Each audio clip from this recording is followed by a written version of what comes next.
Oh, hello, dear Leaf. I didn't saw you coming. Sorry for the mess. I couldn't exactly pinpoint the time of your arrival, so I didn't bring myself to clean up yet. Yeah, you can say it becomes a pattern of mine. Okay, I do it. I just needle a second. Sewing, my greatest enemy.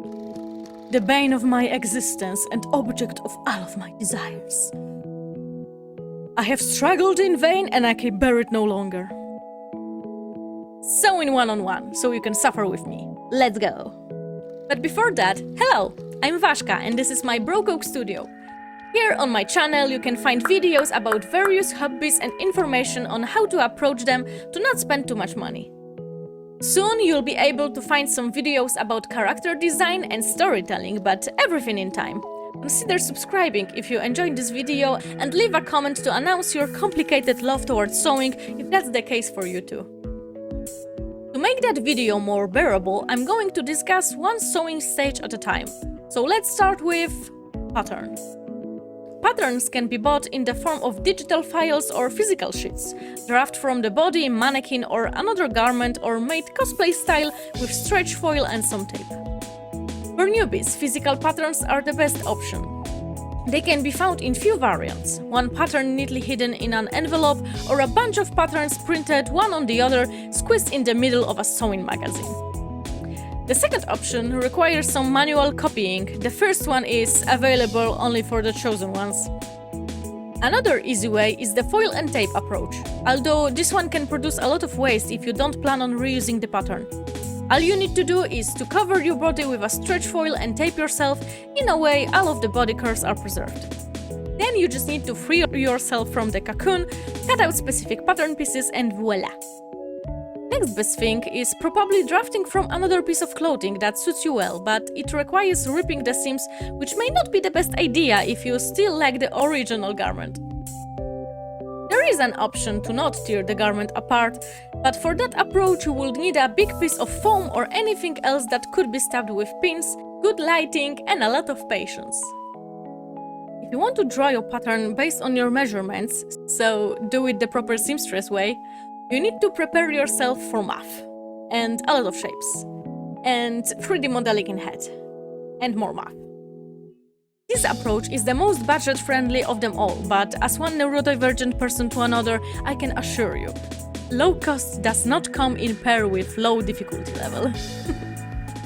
Drafting a pattern on a mannequin will work only if your mannequin has at least similar measurements to the person for whom you're sewing. If you want to learn more about available options, watch my short. Fabrics. I'm not going to say a lot in this section. If for any reason you don't want to thrift fabrics, you need to prepare yourself for spending some money. There are online shops specializing in selling fabrics, as well as those offering cheaper but also usually shorter rolls that are maybe not selling that well or are simply the end of a specific stash or a collection. All that said, if you really have the means to buy fabrics, I encourage you to do it locally. Haberdasheries are usually small businesses owned by the very people working in them, and they are slowly dying out. Every client is precious. Cutting. Although scissors are a very universal tool, if you cut enough pattern pieces, you quickly notice that your hand and wrist are not the biggest fans of them. So a rotary cutter and some cutting board are a must-have if you plan to sew more than once or tackle some bigger projects. Weights are another very useful tool.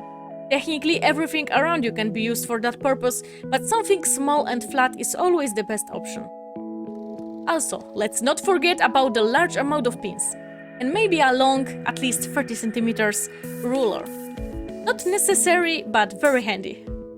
Anything else, like a place for your smaller supplies, pin cushion, or even mentioned earlier, weights can be sewn and made by you, so you don't really have to worry about buying all of it. Sewing. Let's address the elephant in the room. Yes, sewing machine is a very handy and quite important tool for that hobby. It makes the whole process a lot faster and can offer some fun stitches that would be simply annoying to do by hand. But you don't really need it. Honestly, if you know the backstitch and don't suffer any wrist pain, you're ready to go.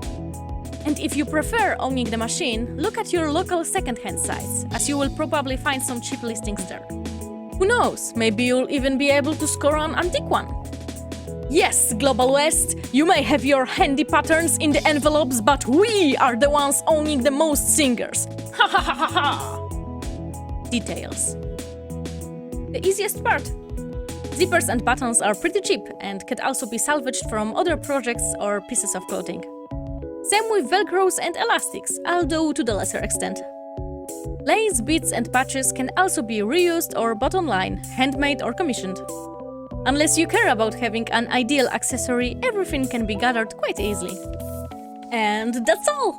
Theoretically speaking, sewing is super easy. Practically, well, I'm the wrong person to speak out.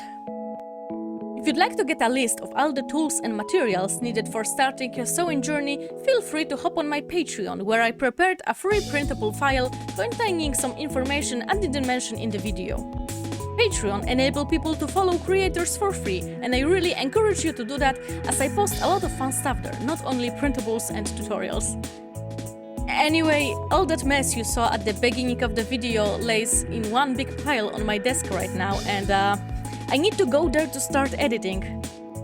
I guess I need to rip what I saw now, huh? It was super fun having you here.